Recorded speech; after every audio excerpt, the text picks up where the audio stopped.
Services Marketing, MKT 625, Lecture number 10. Assalamu alaikum Khawateen Hazrat. This is Wasim Hassan, your course instructor for Services Marketing, MKT 625 at the Virtual University of Pakistan. Welcome to lecture number 10. In the previous lecture, I was talking about the evaluation process, meaning the process a customer goes through before he buys a service.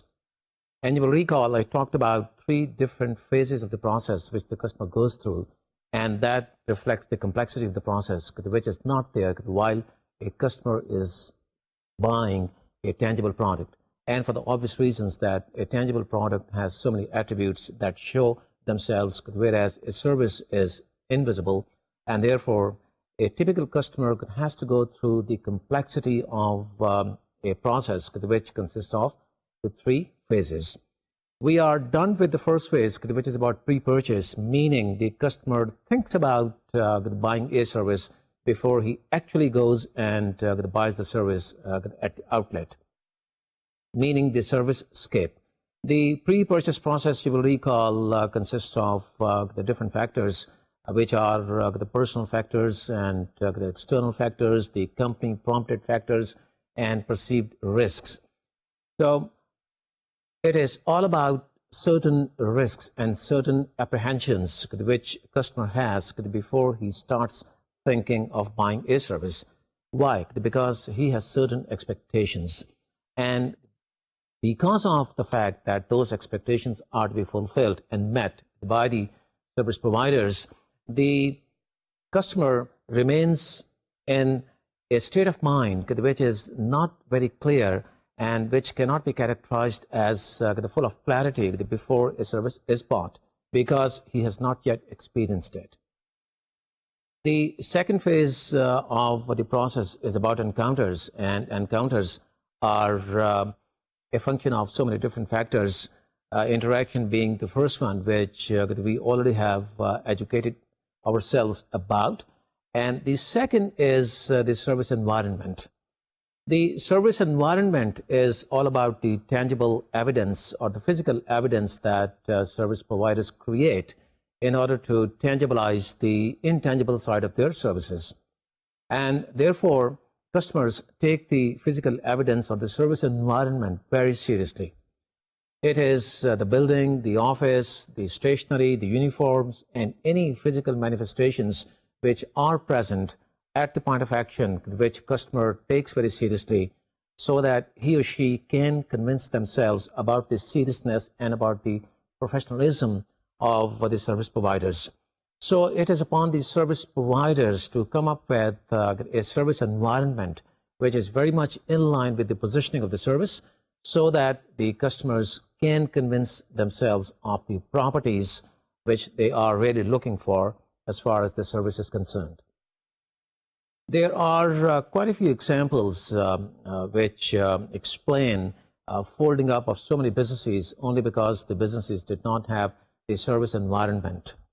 I will give you an example from this very market in our country, where so many food services folded up only because of the lack of service environment.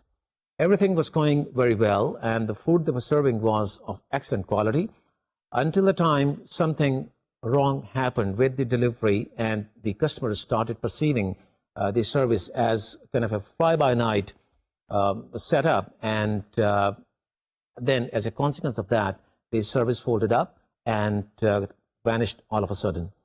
There is not one example. There are many examples of this sort where, without the help of the service environment, people really have run into difficulties only because they have a hard time convincing their customers about their physical existence at a place where people can come or people can see to convince themselves that this service really has a tangible background. And until the time a company can convince its customers about the tangible evidence, the meaning until the time the company can tangibilize the intangible, the customers are not going to be fully convinced about the service the company sells. It will be okay until the time nothing goes wrong, but what if something goes wrong? And the result is what I just talked about with the help of the example of food delivery systems. The second factor which affects the encounter phase of the evaluation process is service personnel. Customers do have a way of evaluating the quality of personnel when they have an encounter with the personnel. So it becomes very important for the personnel at the service environment to be fully aware of their scripts and the roles they are to play. A complete mastery of those scripts and roles is something which is demanded of those people.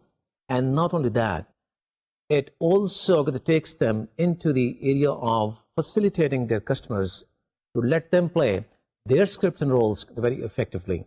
Because if the customers are in a position to play their role effectively, then what is happening is the service personnel are elevating the comfort level of those customers, and those customers will then be inclined to stick with that service because they feel very comfortable.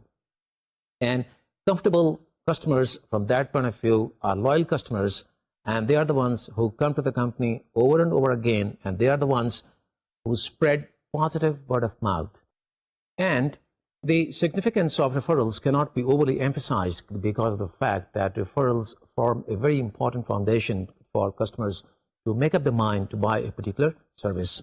It is all about referrals and word of mouth that customers start feeling very comfortable about the quality of a service, and they think their risks stand lessened because of the fact that others could have talked very positively about the service a customer is thinking of buying.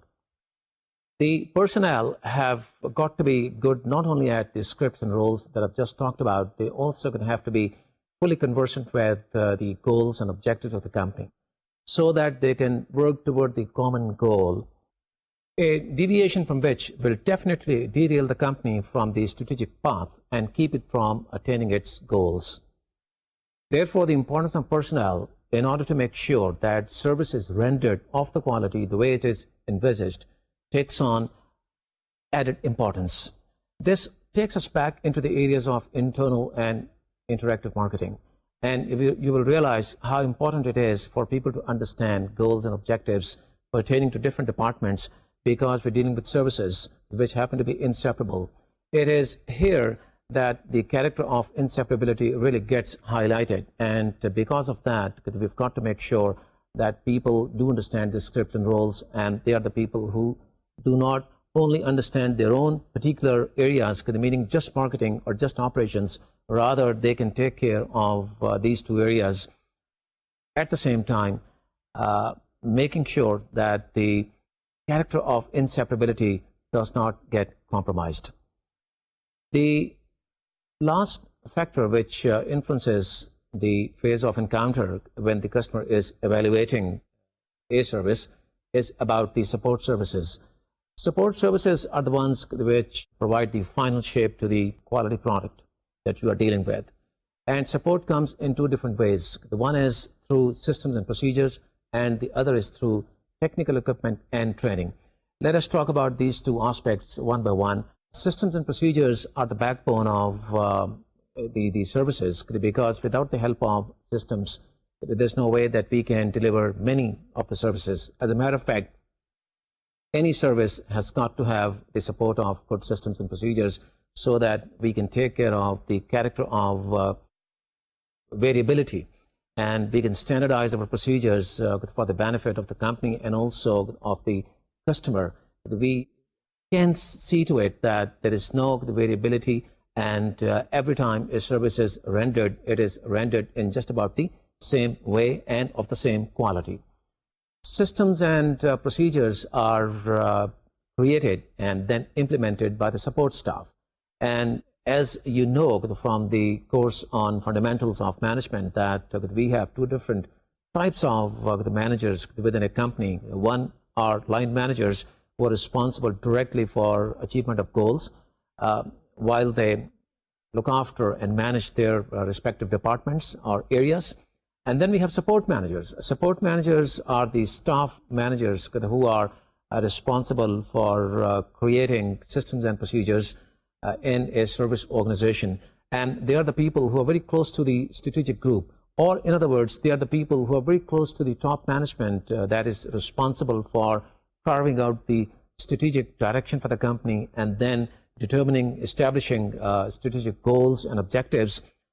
With the understanding of these goals and objectives, these support people who happen to be technical people in their respective areas come up with the right systems and procedures, also having a view of the vision of the company as to what it is which is coming, like 6 months down the road, a year down the road, and a couple of years down the road. With the strategic vision that these people have, or these people acquire from the top management, they put in place the right systems and procedures, and also keeping in view the changes that might occur within the time frame I pointed out. They are the ones who keep all the flexibilities built into the systems to make sure that everything falls in place in terms of technical support to the service product that you are selling. These people take important positions in service organizations, and the fact is that in many instances, these people become more important than line managers. You know why? Because line managers in a company which is doing routines day in and day out are following standard procedures, and they are responsible to get results. Whereas support managers are the ones who are creating systems and procedures. They are creative, and they think they are the ones who are providing the requisite support to the line managers to enable them to function and execute their responsibilities effectively. So in most of the cases, what happens is that line managers in such organizations tend to get frustrated because of the routines they are handling, and also because of the pressures that they have to face in order to be able to get the results which they are supposed to be delivering. The fact remains that support managers are very important people within services organizations, because they are the ones who create and implement systems and procedures, and it is these systems and procedures that provide support to line managers to effectively execute their functions, and therefore their importance can be hardly emphasized. Another aspect which is very important is that of technical equipment and training. Technical equipment also takes the driver's seat when it comes to providing technical support to services, because without the help of the right equipment, there's no way that we can deliver services efficiently and effectively. Just think about the information technology equipment required by a bank in order to make their ATMs operational, and in order to handle the voluminous transactions on daily basis. It is not possible to do all that they are doing nowadays without the help of technology, meaning the technical equipment. And when it comes to training, we have to train our people to be able to understand that equipment so that the service is delivered efficiently. Just think of the kitchen equipment in a restaurant. Without good quality equipment, there's no way that a quality product can be delivered. I can give you two more examples about the importance of equipment and training also.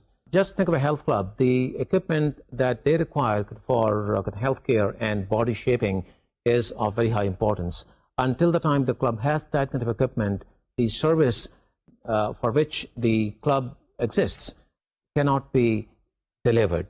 And same is the case with the equipment which an airline requires within its maintenance department. Without such equipment, the fleet of aircraft cannot be maintained, and therefore the importance of equipment can be easily understood and cannot be emphasized. People have got to be trained in order to be able to understand that equipment so that quality services could be delivered. So this is all about the encounter phase, and what is important for marketing people to understand is that a customer goes through the encounter phase, and the purchase has not yet taken place, and the customer still has the luxury of opting out of the service if the encounter is not positive. The level of quality of interaction is of very high significance, because that establishes and defines the quality of service which is delivered. And while going through the encounter, the customer might feel kind of put off if the level of interaction is not of the quality which the customer expects.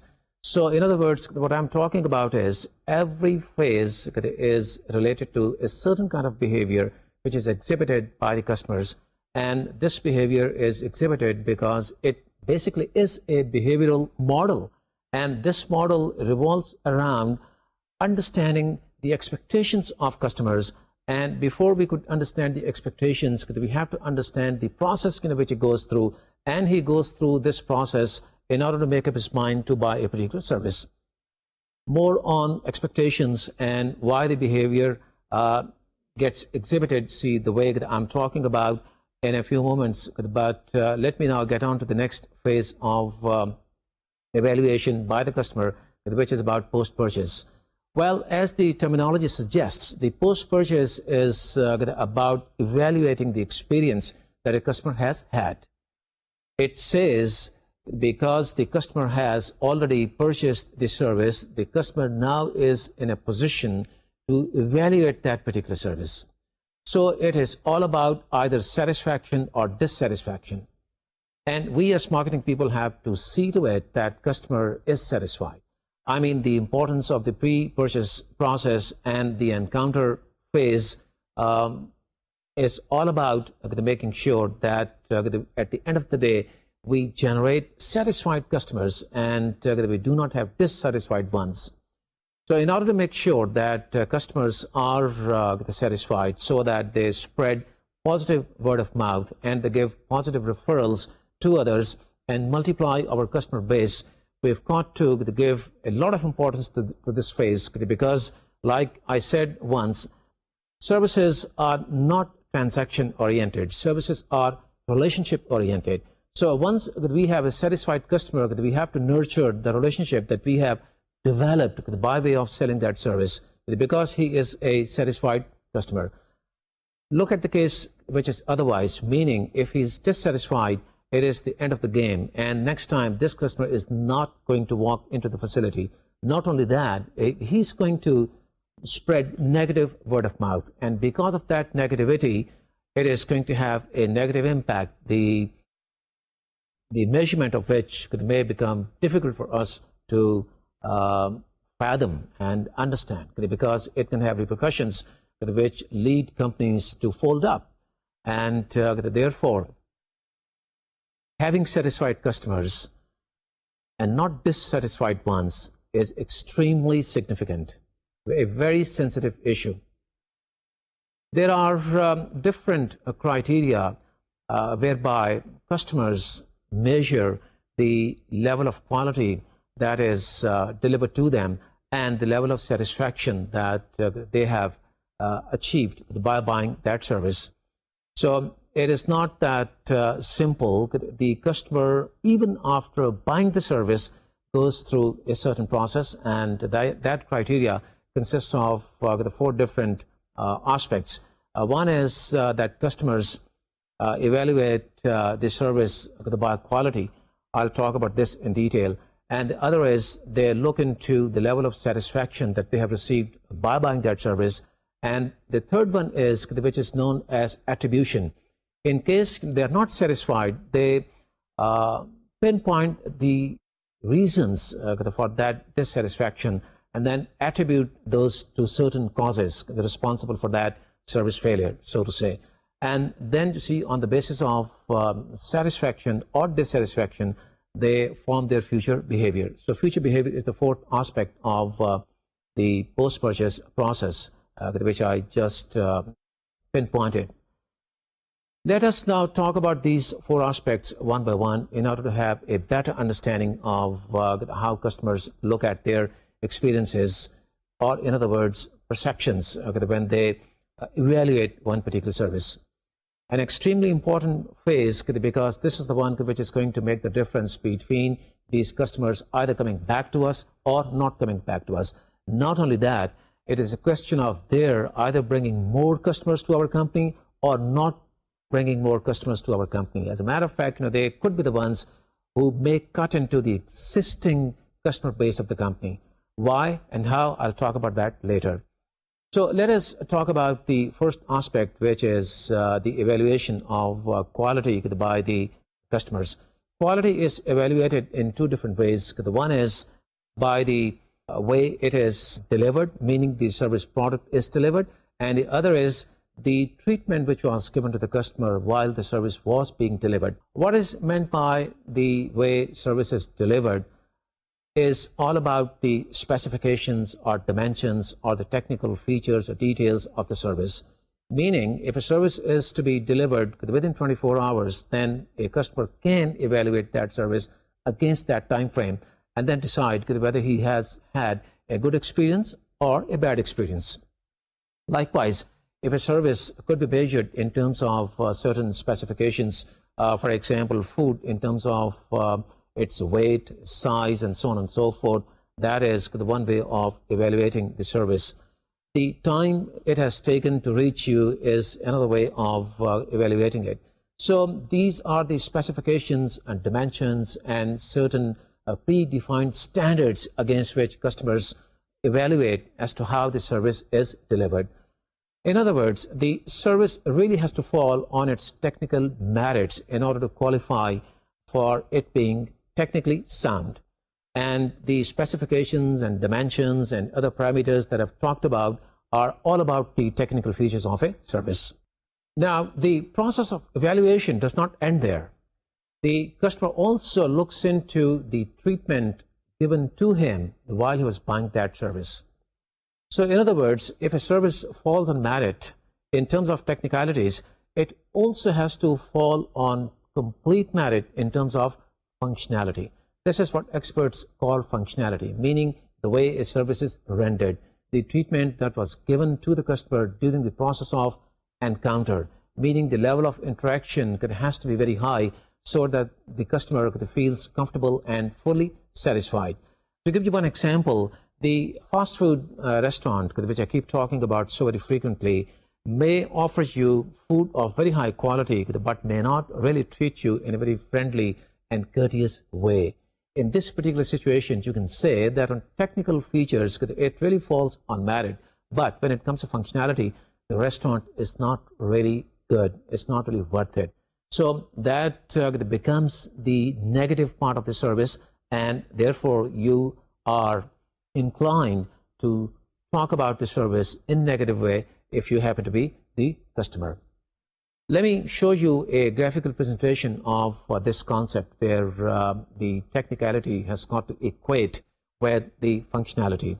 And you can see from this illustration, green representing straight line and a complete equation between technicality and functionality, whereas the other one is red and it is lopsided. And it is lopsided because this particular service is a little heavy on technicality side, meaning it may be very well when it comes to technicalities, but when it comes to functionality, it is not really in line. And therefore, the equation has gotten disturbed. It is lopsided. And this, I would say, is a true representation of the need for technicality to match functionality, meaning there's got to be an even match, and there should be no lopsidedness between technical features and the functional side of a service. Let us now talk about customer satisfaction as to how it plays an important role when it comes to evaluation by the customer. Well, experts say that customer satisfaction or dissatisfaction is a very episodic measure. The meaning, the level of satisfaction or dissatisfaction is measured by the customer at the end of every episode. So in other words, every interaction that takes place between the provider and the buyer is an episode. And the total impact of different episodes put together is the cumulative effect, which is known as the experience of the customer with that particular service. So it is the accumulation of all the experiences which the customer has generated by coming to the facility over and over again. And experts call this accumulation of experiences as the global experience.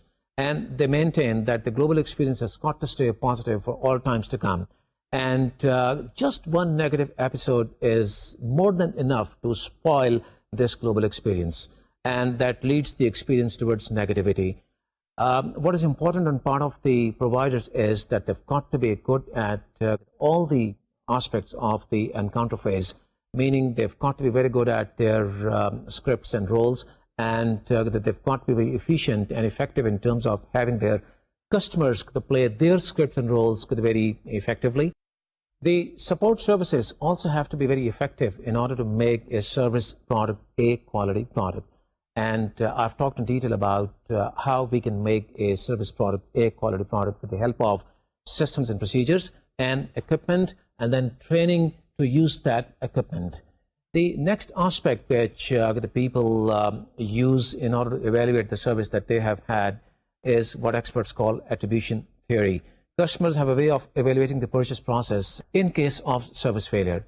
And what happens is they evaluate the cause and then attribute that cause to the factors responsible for it.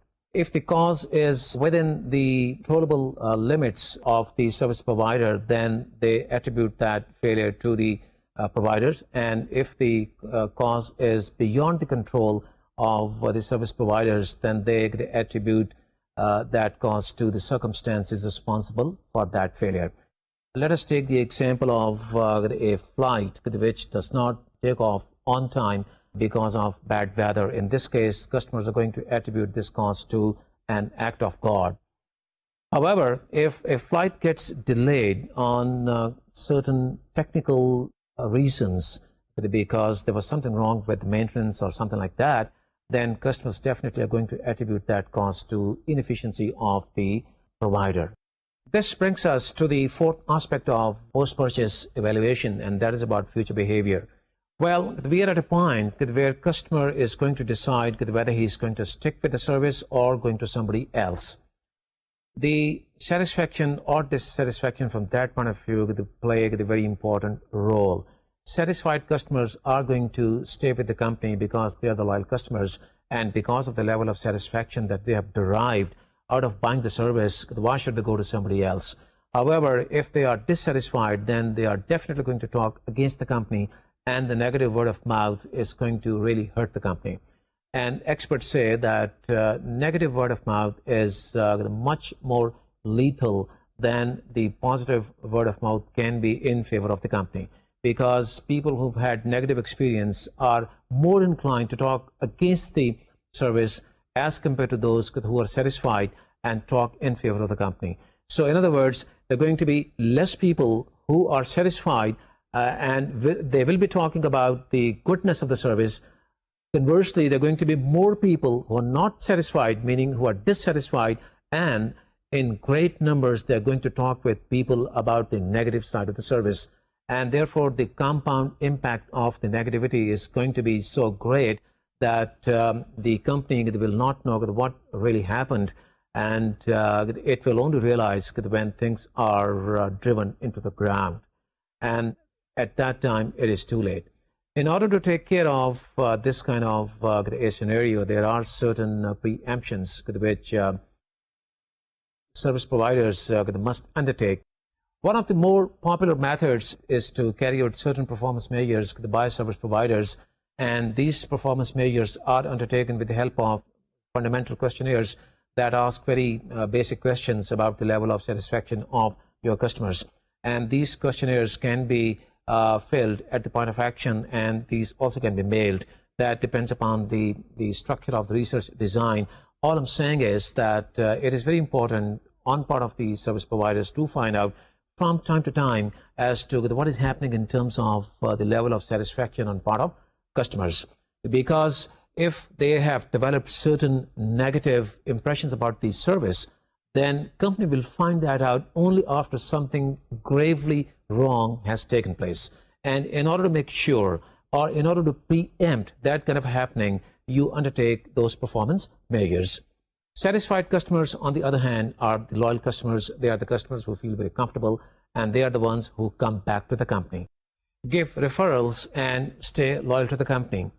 And I think that's the true test of having service which is a really quality service. With these three phases of the evaluation process, I can now summarize how the the model of behavior takes place with the help of a graphic presentation. Let's go to a slide which is now going to summarize whatever we have learned over the lecture so far. As you can see from this illustration, there are three different parts which represent pre-purchase phase, the service encounter phase, and the post-purchase phase. The first one, which is the gray one, starts with identification of a need, and here you see the identification is being done by the customer. The customer feels the need for buying a service, and he goes through a very comprehensive process of information search. He talks with his near and dear ones. He gets referrals. He pays heed to the positive word of mouth, and he also takes into consideration all the exposure that he's had from the company in relation to the service he's considering to buy. And therefore, this phase is all about evaluation of a process which takes place before a service is bought. He is just considering to buy a certain service, and at the end of the evaluation of the service, which is influenced by so many different factors which are talked about, and also entails a certain risks in terms of the performance risk and financial risk and monetary loss and psychological risk and so on and so forth. The customer finally decides whether he's to buy the service or not to buy the service. In case his decision falls through, it is shown by the black arrow which is falling through the solid red line and showing us his decision not to buy. And the phase gets concluded here. The customer does not really have to go to the next phase because it is the end of the story. However, if the customer has had positive feedback, or that he's had some positive experience of using the service before, then obviously he goes into the next phase of encounter because he has made the decision to go ahead and buy the service. And this phase is all about interaction and the quality of encounter and so many different things which customer keeps on evaluating as long as he's having that interaction with the service seller. And you will recall it is a function of the different factors like the service environment, the quality of personnel, which is exhibited by way of the interaction the customer has had, and there are other aspects also which he brings into consideration while he's having that encounter, and those are the overall impact of the servicescape and the support systems. The support systems have got to be very effective because the customer has got to convince himself that he's going to buy the right service. However, if the episode is negative due to any given reasons, then he's going to discontinue purchase, meaning he will not purchase and conclude the phase here and not get into the next phase, which is going to be of consumption and then evaluation of that consumption in terms of the experience which he might generate. However, if he's satisfied with the encounter and he decides to go ahead with the purchase of the service, he buys that and takes himself into the last phase of the evaluation process, which is the post-purchase evaluation, and which you can see takes him into a situation where he decides whether he's satisfied or not satisfied. This is a very sensitive phase because it requires that customers turn out to be satisfied customers, and if they are satisfied customers, they are going to go for future purchases. And if they're not satisfied customers, they're going to spread negative word of mouth and therefore are going to impact our future sales. So we can see from this graphic illustration that the three major phases through which customers pass are pretty complex, and they're also very comprehensive, and they offer certain challenges to service providers. And these service providers have come up to those challenges in order to make sure that the customers are satisfied and they offer services which are quality services. The three phases could be successive and they could also be conclusive. But I think what is very important for us to understand is that we've got to make that phase of evaluation, the process of evaluation, successive in nature, meaning that once a customer has gone through the pre-purchase phase, he does get into the next phase, which is the encounter phase. And once the encounter has taken place, the customer goes ahead with the purchase of the service, he consumes the service, and then evaluates that service in a very positive light so that he stays a comfortable and a satisfied customer and comes back to the company. So that makes the whole thing very successful in nature. However, if a customer is not satisfied, he's going to cut the process short somewhere in between. For example, he might not go ahead into the encounter phase because the feedback which he's had is not positive, or the experience which he's had with the service in the past was not really positive, and he still thought about buying that service in the hope that they might have improved by now. But then to see the feedback from near and dear colleagues, friends, relatives was negative, and therefore he decided against it and stopped the process then and there, did not opt to get into the next phase. So this makes it conclusive. Now, similarly, if a consumer decides to go into the next phase and finds something wrong with the service environment, or due to any other given reasons that ends up with a negative episode at the end of the encounter, he will not go ahead with the purchase, because he will conclude the phase then and there, and the purchase will not take place. So what is the challenge for the marketing people? The challenge for the marketing people is that we consider the post-purchase phase as extremely crucial, and we be very vigilant and conscientious while we deliver our service. And we deliver our service by being very efficient in terms of our script and roles, so that the outcome of the phase lays the ground for the next purchase. It is not just about this purchase. It is not transaction oriented. It is all about the next purchase and the future. So the last phase is a testimony to the fact that the customer has taken the service in a positive light, bought it, and is now evaluating it for loyalty. We have developed an understanding as to how a customer goes through different phases of the process of evaluation. And like I said, this basically is a process which exhibits certain behavioral patterns on part of the customer before he buys the service, while he buys the service, and after he has bought the service. We are therefore one step ahead in terms of our understanding as to how they manage the consumer behavior. And let me tell you once again that what really is the backbone of this consumer behavior is expectations. So we've got to understand very clearly what expectations are, how those are built, and what are the different levels of those expectations.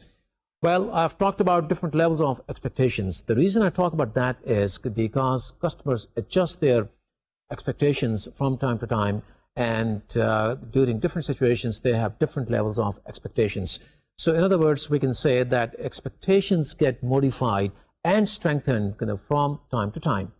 People have bought a service, they've experienced it, they have good experience about that, they hear something more about it and more positive light, they like to go back with an elevated level of expectation. The people do not really want to buy a service because they've had some negative feedback, and it is the external factors which could be company prompted promotions and pricing strategies which might actuate a customer to again go back to the same service and try his luck once more. So he has a different level of expectation when it comes to this particular situation or scenario. So therefore, how to deal with different levels of expectations, because customers keep modifying those from time to time. We are going to learn with the help of another model, which is again a model of the consumer behavior, and it is based on expectations, and it explains what could be the different levels of expectations while the people go through the process of purchase. And the process of purchase certainly lays the ground for our understanding of the levels of services which are provided in relation to the levels of expectations which consumers develop from time to time. But before that, just a few words about expectations. Well, in the first place, expectations are the pre-trial beliefs. And I'm talking about a statement which is given by marketing experts. Pre-trial beliefs which are based on certain references and the word of mouth and standards. So what happens is that you measure your expectations against those standards and then develop your perceptions. And you will recall I having told you that perceptions basically are a collection of experiences. So we are basically talking about closing a gap. And it is about closing the gap which really makes the model a model of consumer behavior, because it is directed toward consumer. It is directed toward understanding why he shifts from time to time in terms of his expectations. The objective of services marketing managers remains the same as that of any other marketing manager, and that is the right identification of the need on part of the customer, so that the marketing people can develop the right product and can deliver the right product in line with the expectations of the customers. So to summarize the whole thing in simple words, and yet again, for the sake of clarity, let me tell you that we are going to learn another model of consumer behavior which deals with different levels of expectations. And the reason that we have different levels of expectations is because expectations keep changing and keep modifying themselves from time to time. There are 4 different levels of expectations that we must understand to better manage consumer behavior. And those levels are ideal service level, by the desired service level, by the adequate service level, and the predicted service level. What these are, let's talk about them one by one. The first one is the most idealistic in nature, and this is something which the consumer expects of a service in terms of what he wishes. Let us take the example of a flight which customer thinks must take off at exact 5 minutes past 10 o'clock because that is a scheduled time. So what is happening is the customer is wishing for the most idealistic situation, or expecting your courier service to deliver your package to your customer in some other town by exact 10:30 in the morning the following day. Now this is an idealistic situation, and this could be as probable as wishfulness. The second level of service, which is known as the desired level of service, is what the customers want. So this is wanting something against the wishes something, and therefore it is a little more practical and not as idealistic as the other one was. The desired level of service could be a customer expecting the flight to take off, say about within 10 minutes of the scheduled time, and then considering that to be pretty okay, or considering your courier service to deliver your package the following morning, say within 10 to 15 minutes of the promised time. So this is what you want, and you as a customer think that this is just about okay for a service to be a desirable service. So this is the level which talks about what the customer wants as against what the customer wishes. You have different levels of expectations, and there are certain expectations and certain customers who would be very idealistic and talk about their expectations in an ideal way, whereas there are customers and they have expectations which are more practical, and they talk in terms of what they actually want and what is it that is realistic, and they feel satisfied if they are into a realistic situation. The third level of service is what is known as the adequate level of service. Now, the adequate level of service is the minimum level of service which a customer is going to accept, or in other words, a customer is going to tolerate, meaning that below a certain level, this is not going to be tolerated. Now, coming back to the same example of the flight or the courier, it may not be okay or adequate for the customers to consider the flight being late by more than half an hour, or the courier service being late by more than half an hour the next morning. Therefore, the adequate level is an important level when it comes to understanding the minimum level of what customers want and expect from a particular service. This is a very important level because it really has implications in terms of development of marketing programs. and the formulation of strategies and your ability as marketing people and as a company to outcompete others. How? I will talk about that later in the next lecture, because for the paucity of time, I cannot really get into details. The fourth level of service is what is known as the predicted level of service, and this is the level which is expected by the customer from the service provider. And this is the level of service which is kind of adjustable in relation to different situations and different circumstances. This is the level of service which varies between the ideal service level and the adequate service level. So in other words, between the high end and the low end, adequate level is the one which is the minimum level that you're going to accept as a customer, and the ideal level is the one which is the most idealistic and hence can be the topmost service level. What is important is that customers adjust their expectations between these two levels. Why they adjust? Well, they adjust their expectations in relation to certain situations, and those situations crop up in relation to the level of demand that is there in the marketplace, or in relation to certain other factors like the pricing policy and strategies of a company or promotions kicked off by companies. So it could be a function of so many different factors. Let us talk about this in relation to certain examples.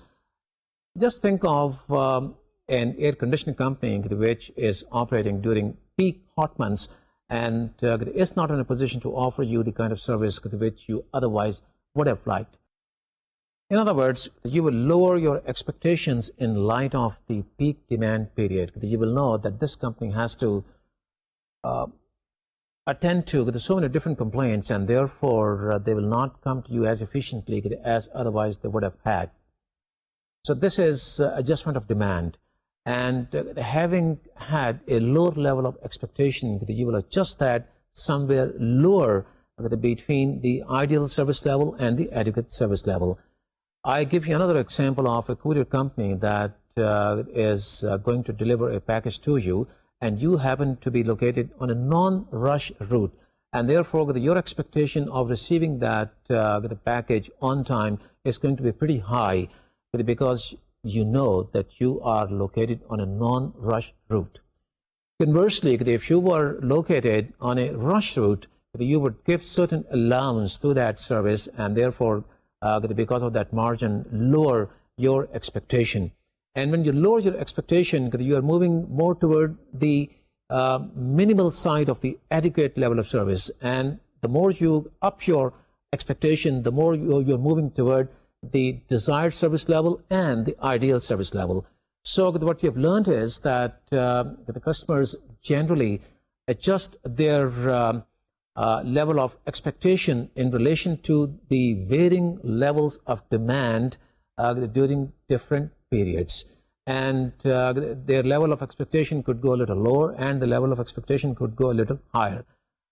It is just one factor which I've talked about. There are other factors responsible for this adjustment, the downwards or upwards, and what is the impact of this adjustment on the level of tolerance of a customer is going to be the topic of discussion in the next lecture, and therefore I would call it a day and start my next lecture with the graphical presentation of the 4 levels of services which are classified in relation to different levels of expectations, and we shall try to wrap up our understanding about the levels of expectations in relation to the levels of services as classified by experts, and be one step further ahead in our understanding about the consumer behavior when it comes to managing expectations.